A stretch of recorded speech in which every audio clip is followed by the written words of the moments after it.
Hi, I'm Jody and I'm interviewing my friends because I think they're some of the greatest people in the world. So today's friend I met in, God, I think it was probably 2016, 2017. It was in a work situation where we actually met. And then quickly the pandemic hit us and this person moved to the great city of Philadelphia. And I was lucky enough to learn more about him and get closer to him and quickly found out that he's one of the most intelligent, well-spoken individuals that I've ever had the pleasure of encountering. And I knew that there was one very specific thing that I wanted to chat with him about because we have had conversations about it. So I'm very excited to bring this person to all of you. Why don't you tell everyone your name? Thank you for that intro. My name is Victor Ramirez or Victor Manuel Ramirez. That's like because Victor Ramirez is the John Smith of Latinos, so that's like the easier one to find. And what do you do? I am a systems engineer these days, and I work at Sotheby's art auctions, not real estate, developing their product analytics stack, and that deals with like privacy compliance analytics from engineering all the way to the data warehouse, which is definitely higher level than you probably need to know. No, but it's fascinating Oh. stuff. And I kind of alluded to this, but where do you live? I live in Philadelphia, Old City to be exact. And I was excited to ask you this question about what you're an expert at because I feel like it's 500 things. But what do you think you're an expert at? I'm an expert, and because of the topic that we wanted to talk about today, I'm a process expert, I would say. Like more and more, I'm realizing my sweet spot is processes, whether it was, you and I worked together on a project and it was figuring out how to get things done. Now, the same thing if I volunteer or if my dog is very well trained, or like dating, I have a process for everything. And I really have tried over the last like 6 or 8 years to have processes for everything. Sometimes I catch myself where I'm like, not everyone needs a process, but internally, even if I'm dating or if I'm making new friends, I have like in my head a roadmap for being friends with people to avoid, some of the issues that I get anxiety about. So yeah, process planning is my big thing. The topic that I wanted to discuss with you today was polyamory. And I've spent some time in the dating world, and I quickly found out as I got older, a lot of people, a lot of individuals, a lot of couples were polyamorous, ethically non-monogamous. There's so many different terms. I'm very fascinated by all of it. And while I've tiptoed into some of it, I will admit that I'm still learning and I'm still a student. And you have been so like a wealth of information on this topic. And I thought it was really important to have this conversation because so many people are experimenting with this. Would you call it a lifestyle? Is that the proper term? It is called a lifestyle. It's not recognized by any kind of psychiatric body as like a, particular sexuality or anything. That's like a totally different topic. But I would call it a lifestyle, but I also would call it like a practice. I mean, because marriage, arguably, if there weren't that piece of paper, marriage is a lifestyle. I've decided to live with a stranger, arguably for the rest of my life. So if you were to take it from that lens, right, marriage is a lifestyle choice, right? Like I'm sorry to say, I know that might annoy some people who are traditionalists, right? But if you think about it, if all things reset from day zero, right, and you remove religion and tradition from that, it is an agreement, right? And so a lifestyle is an agreement. Like, hey, I live this way, and these are the set of boundaries and rules that I abide by through normalcy within my lifestyle. So yeah, I think that might be the way to say it. The two that I have found the most are people saying they're polyamorous or ethically non-monogamous. What is the difference between those two? So someone who is polyamorous is ethically non-monogamous. Someone who is ethically non-monogamous is being very general, right? So it's like saying I'm into sports. So ethical non-monogamy is the umbrella, and if it's binary. So there's ethical non-monogamy and there's non-monogamy, which is not ethical. And the reason ethical came about, you had said before, hey, this is new to me. I'm seeing all these people have these, they're open, they're non-monogamous, they're, whatever they say they are. We've always had these things. We just never said what they were. And now we're starting to define them. Especially I'm Latino. In the Latino community, We always had like that aunt who had her special friend. We always had that uncle who had like the friend who was always around, or their roommate. And I'm doing, and everyone, a lot of cultures have had that, right? Or the grandfathers. My grandfather, is married to my grandmother, for probably 60 years, but they haven't lived together in 20, right? And and that's like, so that's the non-monogamy. And ethical non-monogamy is where there's an agreed upon approach and you're trying to be ethical, making sure everyone knows in all the relationships. And then under ethical non-monogamy falls polyamory. And so polyamory means many loves. Open, which is those are people who are they're not maybe specifically looking, and that's a more generalized term. They're not looking specifically for love or specifically for sexual intimacy. They're open, right? Like, hey, like my partner are open. And then there's also, swingers. And so that's kind of like the spectrum that I'll meet people and they'll say, oh, you're poly. I don't really like people who sleep with a lot of people. And I'm like, hold on a second. I'm polyamorous. That means that I have multiple relationships at a time within reason, within my own capacity, and that's the part of the ethical part, right? Mm-hmm. You're saying to yourself, I know that I could be with a different person every day, but either you don't have the capacity or you don't want to. Like I myself enjoy dating people, I love loving, right? And I do enjoy sexual intimacy. But for me, it's like, I'm not into one night stands, random sexual relationships. And there's no shame in that. There are people who are, and those are usually swingers, right? They're people who they go and they don't want the emotional commitment. Actually, like sometimes I will meet people who are E&M and they don't know they're a swinger. And I will say to them like, hey, like, I know you're a swinger. I am polyamorous. I can't just sleep with you, even though we met at a party and your husband says it's okay. My girlfriend might not say it's okay, or I don't know you and I don't feel comfortable. And I think the thing too is to remember, like nowadays, can be frustrating to people who are more traditional, relationships can be designed. And I learned this from Dr. Jana, who's an NYU professor. I took her course, Open Smarter, and she has a course about opening and finding the relationship type that works for you. And so that's how I got educated on that. I'm curious, in your perspective, what are the benefits of being polyamorous? I mean, I guess for me, and it's not even a benefit thing, it's mental health for me. Okay. I tried to be in a long-term monogamous relationship and I was not a good person. I cheated. I was dishonest. And then, my father is on, I think, his third or fourth marriage now. My grandfather, like I said, has not lived with my grandmother in probably 30, 40 years. He is, he dates. He doesn't think he's non-monogamous. He is non-monogamous, right? Like, even though he doesn't use that word, is he ethically non-monogamous? Probably not, right? But looking at that and being in an 8-year relationship, and I had a pandemic breakup, I essentially said to myself, I'd rather be alone than continually hurt people. And so the benefit for me with polyamory is I know in my heart of hearts, I will stray eventually. Like I get bored. I seek, and again, not always, but I seek novelty, right? And so now, because I've enabled myself with the knowing how to manage relationships, knowing how to manage jealousy, knowing how to communicate my needs, when I do now pursue someone besides one of the people I'm dating, if I meet someone new and I'm pursuing them, I know the boundaries, I know how to communicate that. And so that's the benefits of, I guess, ethical non-monogamy. For me, with my partners, some of my partners are artists. I'm really attracted to entrepreneurs. If they have to go away for 2 weeks, they know that my sexual needs or my intimate needs are being fulfilled by someone else, and they're comfortable with that because they are essentially, because their needs might be fulfilled by someone else, right? And then the benefit too is like I'm a very I need time to decompress. I was in a relationship where 7 days a week we were watching Netflix together. 7 days a week we're coming home from work together. We're expected to be together, and if something changes from that, we have to let each other know in that monogamous relationship.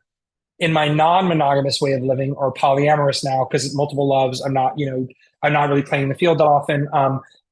It's really for me about balance. I like that my, one of my partners or girlfriends, she could say hey, I know that I'm not going to see you this whole weekend because you're working on a project, but I know that I have friends or lovers or people that I can spend time with. And it's not that constant pressure on me to always have to be there for her every waking moment. Because that is, by the way, and there was a great article or book that came out a while ago in The Atlantic, and it was called All the Single Ladies.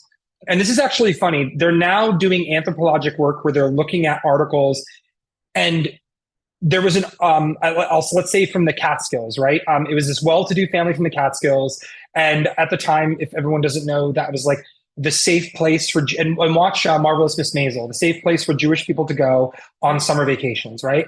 Well, this woman found all these notes from a wedding, all these memos passed between a family, and there were two things that stood out. One, the brother-in-law was not going to make the wedding because he caught the clap. And then he messaged his brother-in-law to tell his wife that he got sick, but not the clap, and that he wasn't at a whorehouse. So the fact that a brother and a brother-in-law knew that like they were both having mistresses, it was more normalized back in the day because no one had the internet to tattletale on each other. And also the other thing in that book, and I have to remember the name of it, was also that weddings were not something to solidify one and one, me against the world. Weddings were to unify two families. And so the Catskills, and this is going to kind of freak you out if you go visit the Catskills now, you'll notice all the homes when you go to these like these vacation properties, they're designed to circle around the one primary home. The honeymoon couple would sit in that primary house, and the rest of the family would party, egging them on to procreate and have children. I think the age-old question becomes, can one person fulfill all of your needs?